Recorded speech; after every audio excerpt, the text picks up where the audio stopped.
Swayam Prabha. Digital India. Educated India.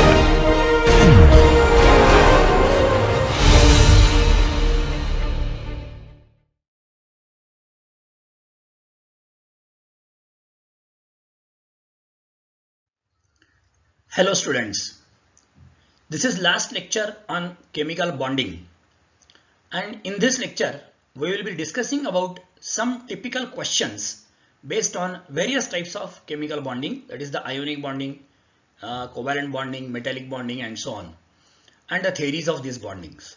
So we will see a few important questions so that certain concepts have been cleared in this particular topic.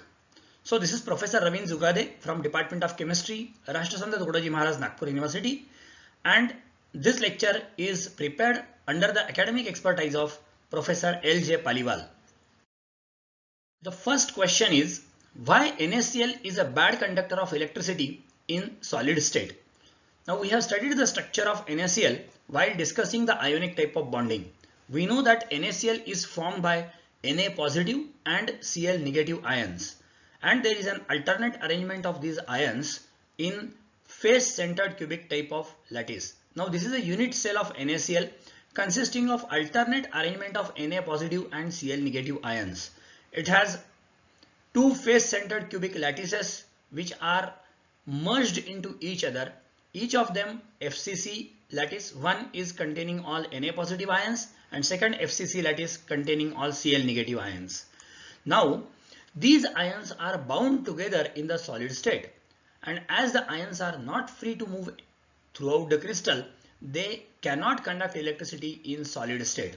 So since there is no movement of ions, there is no conduction of electricity, and we know that electricity is conducted either by the free electrons or by the ions.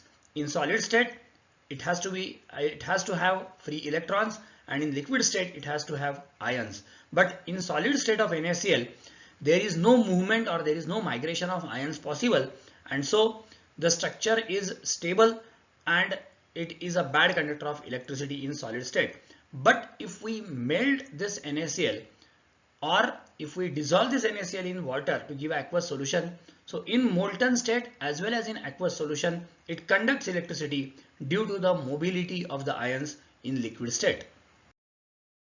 Second question is, atom has positively charged nucleus and negative electron, still it is not polar. The question is why? Now we know that every atom has a positively charged nucleus present at the center, and the electron is present in various, or electrons are present in various shells or orbits or orbitals. Now suppose we consider a simple atom like hydrogen. Now the question is it a polar atom or a non-polar atom? Now it's a quite common question that can come into young mind, that if atom is having positive and negative charges, it should be polar, and if atom is polar, then everything will be polar in nature. Now the question is why atom is non-polar. Now we know that atom is having nucleus, but the electron is not stationary, but electron is continuously revolving in various shells, subshells and orbitals. Now what happens is, in case of this, where is the center of positive charge? Center of positive charge is exactly at the nucleus. Where is the center of negative charge? Again, if we consider this electron as a cloud, the center of the negative charge is also at the nucleus, and so the center of positive charge coincides with the center of negative charge, hence the atom is non-polar. But if the shape is distorted, then it will lead to the polarization of the charges and the charge separation will take place. Now even if it appears that there is separation of charge, but the center of positive charge and center of negative charge, they are at the same point, and so atom is non-polar. If we put some, or we apply some external force to distort the shape of the atom, then in that case it will lead to polarization of the atom.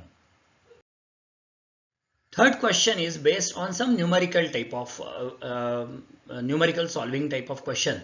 The dipole moment of HBr molecule is 0.78 dBi. Now we have seen what is a dBi. dBi is a unit of dipole moment, and the bond length of this molecule is 1.41 angstrom. and we have to calculate the fractional charge on H and Br atoms. Now, we know that in HBr, bromine is more electronegative than hydrogen. So the bond between H and Br is a polar covalent bond, and there is a shifting of electron cloud towards the bromine atom. Now we will calculate this. So what is given is the dipole moment mu is equal to 0.78 dBi, and we will convert it into the CGS unit, that is 0.78 into 10 raised to power minus 18 ESU centimeter. Now R is equal to, that is the bond length, equal to 1.41 angstrom, that is 1.41 into 10 raised to power minus 8 centimeter. Both of them in CGS units. We can convert it into SI unit also, no problem. Then mu is equal to Q into R, that is a relation between the dipole moment and charge and the radius. So Q is equal to, now Q will be equal to mu divided by R. So 0.78 into 10 raised to power minus 18 divided by R value 1.41 into 10 raised to power minus 8 centimeter, which is equal to 0.55 into 10 raised to power minus 10 ESU. So that is the charge present on the atom, on each atom. Now this is charge which is present. So the fractional charge is equal to the actual charge divided by charge on one electron. Actual charge is 0.55 into 10 raised to power minus 10 ESU, and charge on one electron is equal to 4.8 into 10 raised to power minus 10. If we consider this Q is equal to actually the charge on the electron, then that comes out to be equal to 4.8 into 10 raised to power minus 10. This type of charge will be existing if there is a complete electron transfer. But since there is a partial electron transfer towards the bromine atom, the fractional charge on each atom is equal to 0.11, and so we can say that this HBr molecule can be represented as H bearing 0.11 positive charge and bromine bearing 0.11 negative charge. In other words, we can say that there is 11% ionic character in this molecule. Predict the geometries of XeF2 and XeF4 molecules on the basis of VSEPR theory. Now we know that xenon is a noble gas element. Normally noble gas elements do not form compounds, but fluorine being highly electronegative, it makes even xenon to form compounds, and the common compounds of xenon are XeF2, XeF4 and XeF6. So XeF2 and XeF4 molecules, we have to discuss the geometries of these two on the basis of VSEPR theory. Now we have seen that according to VSEPR theory, the number of valence shell electron pairs is equal to half into number of electrons in the valence shell of the central atom plus number of monovalent substituents plus charge on anion minus charge on cation. So this value comes out to be equal to half into 8 number of electrons in the valence shell of xenon, because it's a noble gas, plus 2 monovalent substituents in XeF2. So that is coming out to be equal to 5, and whenever valence shell electron pairs are 5, the geometry has to be trigonal bipyramidal. Now if the structure is having trigonal bipyramidal geometry, out of that only 2 are bond pairs, because only 2 bonds are formed by xenon, while 3 are lone pairs which occupy equatorial position in trigonal bipyramidal geometry. And so the structure of this molecule is Xe, with 3 lone pairs occupying the equatorial position and 2 bond pairs occupying the axial positions. So even if the expected geometry is trigonal bipyramidal, the actual geometry of this molecule is linear with F, Xe and F in a straight line. So the structure of this molecule is linear. Now come to XeF4 molecule. Now again valence shell electron pairs is equal to half V plus M plus A minus C. Now in that case, number of valence shell electrons are 8, number of monovalent substituents are 4 fluorine atoms, and so it comes out to be equal to 6. So structure has to be octahedral, but out of 6, 4 are bond pairs while 2 are lone pairs, and since lone pairs will occupy positions which are maximum away from each other because of large repulsion between them, they will occupy the opposite positions, and if they occupy any 2 opposite positions, the structure will be something like this. So expected geometry is octahedral, but due to 2 lone pairs occupying the opposing position, the structure becomes square planar. So structure can be shown like this: Xe with 4 fluorine atoms coordinated or bonded with it by covalent bonds in a square planar type of geometry. Let us see one more question. Which of the following molecule will have zero dipole moment? Now we have seen that dipole moment or the resultant dipole moment of any molecule is the vector addition of all the bond moments in case of the polyatomic molecules. Now it will depend on the structure of the molecule. Now we have three molecules given: BF3, NH3 and ClF3. Now even if the molecules look alike, they have entirely different types of structures. In case of BF3, the boron is coordinated or bonded with 3 fluorine atoms in a trigonal planar geometry. Now in this particular structure, there are 3 bonds and all of them have their own bond moments in the direction of fluorine atoms because fluorine is more electronegative. So there is a bond moment of each bond directed towards fluorine atom, but resultant of the 3 is, or the vector addition of all the 3 is equal to 0, and so the net dipole moment of the molecule is equal to 0. When we come to NH3, the structure is trigonal pyramidal type of structure with nitrogen having one lone pair of electron. Expected geometry is tetrahedral, but because of this lone pair it becomes trigonal pyramidal. Now again we are having 3 NF bonds and their bond moments are directed towards more electronegative fluorine atoms. Now in that case we can see that since the vector addition of the 3 will not be equal to 0 and there will be net resultant dipole moment in the direction of the fluorine atoms, and so the net dipole moment of the molecule will not be equal to 0. Coming to the third molecule, which is ClF3, again fluorine is more electronegative than chlorine, so all the 3 bond moments are directed towards the fluorine atom and the vector addition is non-zero, and so the total dipole moment of the molecule will not be equal to 0. Explain the hybridization of 3 molecules C2H6, C2H4 and C2H2. Now these are the 3 organic molecules named as ethane, ethene and ethine, or ethane, ethylene and acetylene. These are the very common organic compounds.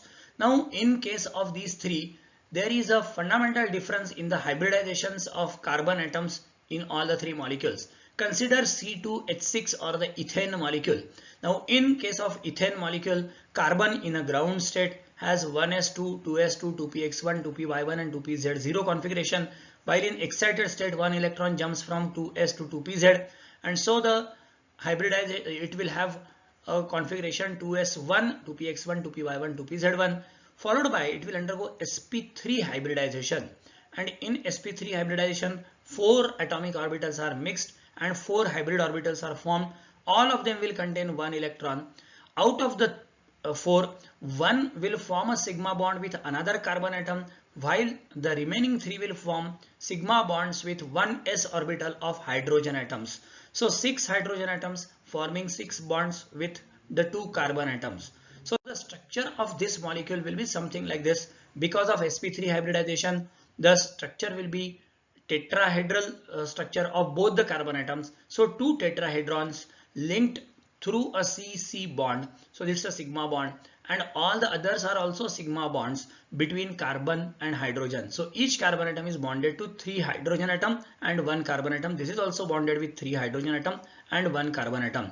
The C-C bond length is 1.54 angstrom, and bond angle, because of the tetrahedral or sp3 hybridization, the bond angle is about 109.5 degree. To C2H4. Now in that case, the excited state configuration of carbon remains the same, but the hybridization is not sp3 but it is sp2 with 2pz orbital remaining unhybridized. Now since there are 3 orbitals undergoing hybridization, 3 hybrid orbitals are formed. They will be called as sp2 hybrid orbitals. All of them contain unpaired electrons. One of them will be used to form a C-C single bond, while the remaining 2 of each are forming sigma bonds with hydrogen atom, the 1s orbital of hydrogen atom. Now each carbon atom is left with this 2pz orbital. So 2pz will undergo sidewise overlap or lateral overlap to form a pi bond between the two carbon atoms. This structure can be shown like this. So we have one carbon-carbon sigma bond, two carbon hydrogen sigma bonds in both the carbon atoms, while one, which is a 2pz orbitals, forming one pi bond by lateral overlapping. And because of sp2 hybridization, the bond angle is about 120 degrees. It is HCH bond angles 120 degrees. Now between two carbon atoms there is one sigma bond and one pi bond. Coming to C2H2 or acetylene molecule. Now again the hybridization changes. In case of carbon in the excited state has same configuration, but instead of sp2 now it will undergo only sp hybridization, while these 2py and 2pz orbitals remain unhybridized. Now when two orbitals undergo hybridization, only two hybrid orbitals are formed. They are called as sp hybrid orbitals. Out of the two sp hybrid orbitals, one orbital is used to form carbon-carbon sigma bond, while remaining one orbital of each carbon atom is forming a sigma bond with 1s orbital of hydrogen atoms. So each carbon is forming bond with hydrogen atom. Now remaining 2py and 2pz orbitals, they are perpendicular to the cc bond and they undergo lateral or sidewise overlapping to form two pi bonds. The structure can be shown like this. So we are having both carbon atoms forming one sp hybrid orbital in this direction and one sp hybrid orbital in this direction. The sp-sp overlap will give you a sigma bond, that is carbon-carbon sigma bond. Remaining hybrid orbital is forming a sigma bond with 1s orbital of hydrogen, 1s orbital of hydrogen. And so remaining the 2py and 2pz orbitals of both the carbon atoms, they will undergo lateral overlap to form two pi bonds. So in that case, we are having a C triple bond C type of scenario with one sigma bond and two pi bonds. Now why He2 molecule does not exist but He2 positive ion exists? This is an interesting question. Now He2 molecule, we while discussing our topic on molecular orbital theory, we have said that this He2 molecule does not exist, or in other words what we have mentioned that helium exists as a monoatomic gas, and the reason for this was explained as follows, that He has atomic number 2 having configuration 1s2, and if it undergoes, if at all it forms a He2 molecule, it will have a molecular orbital energy level diagram like this. So 1s orbital of both the helium atoms mixing together and they will form sigma 1s and sigma 1s star, that is bonding and anti-bonding molecular orbitals. Since there are 4 electrons, they will be filled as 2 in this orbital and 2 in this orbital according to the above principle. Now the bond order will be equal to number of electrons in bonding minus number of electrons in anti-bonding divided by 2. So number of electrons in bonding are 2 electrons, number of electrons in anti-bonding are also 2, and so the bond order is coming out to be 0. Now it means that there is no bond between He atoms, and so we can say that this molecule is not formed at all. So He2 molecule does not exist, or helium exists as a monoatomic molecule.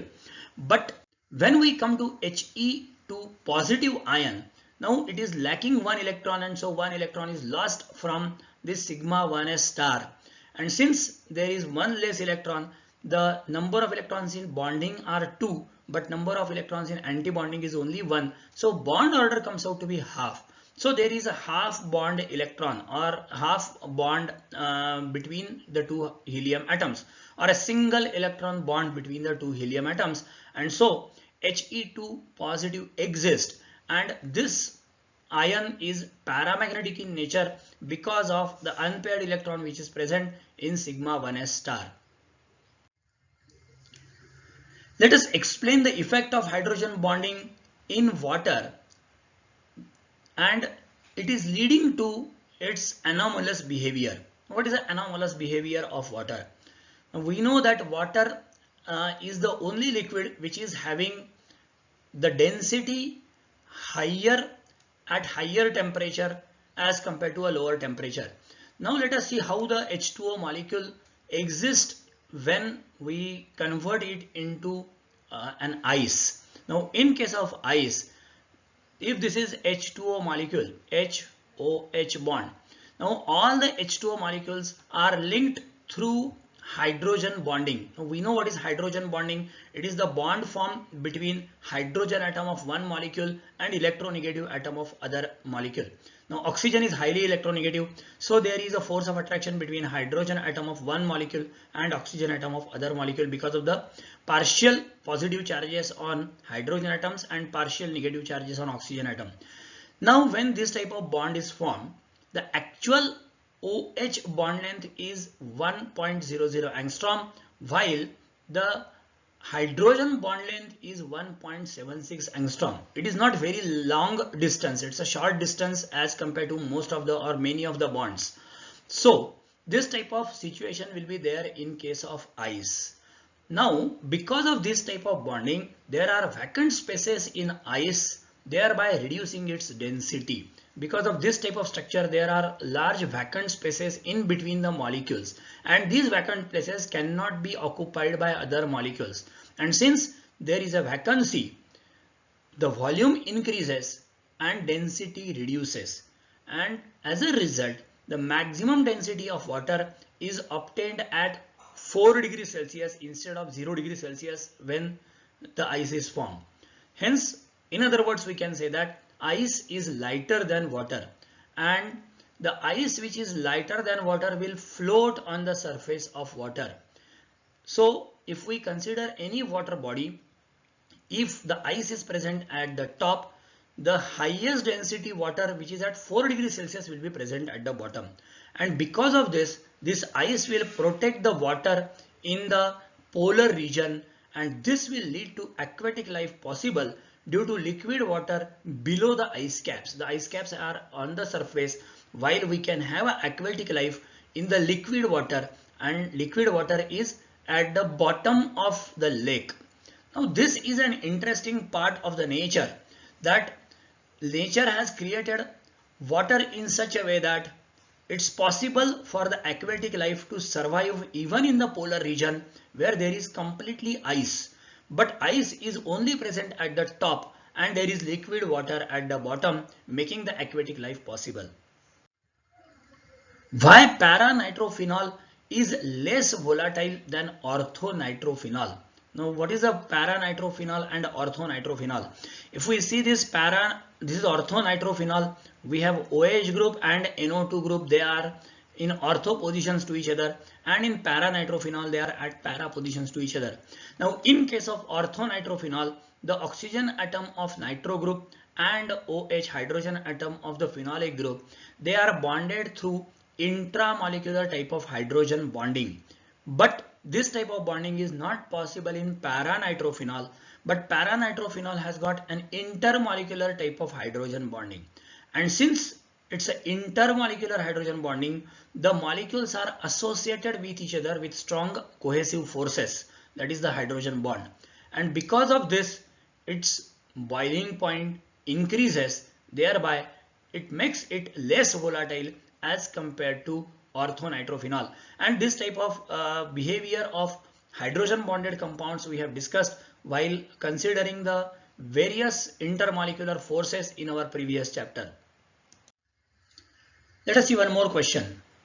Why Li positive is least mobile, why CS positive is most mobile in aqueous solution among the alkali metal ions?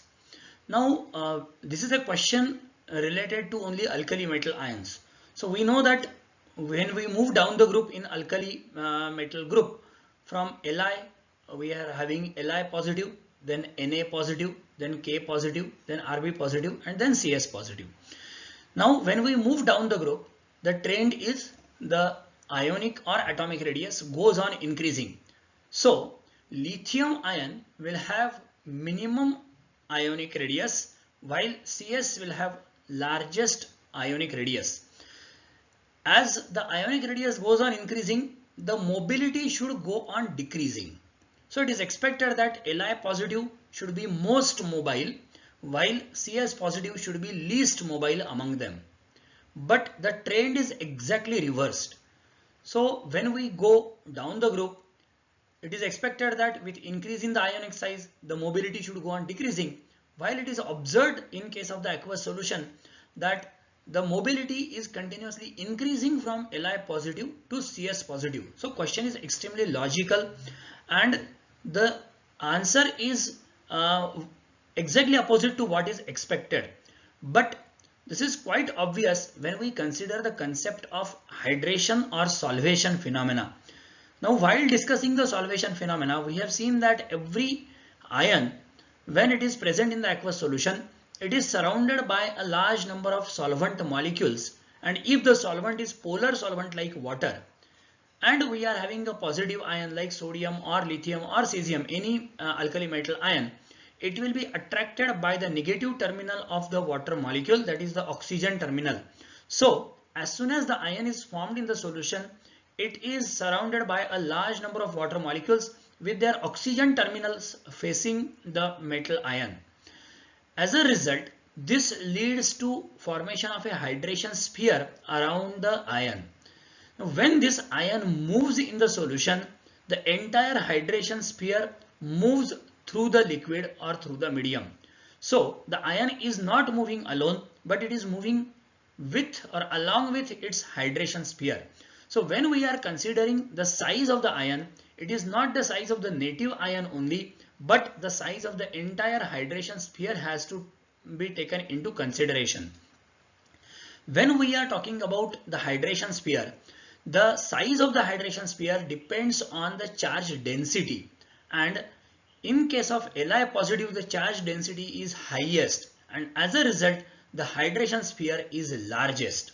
So even if the size of the native ion continuously goes on increasing from Li positive to Cs positive, but the hydration sphere size is maximum in case of Li positive due to large charge density, while it is minimum in case of Cs positive.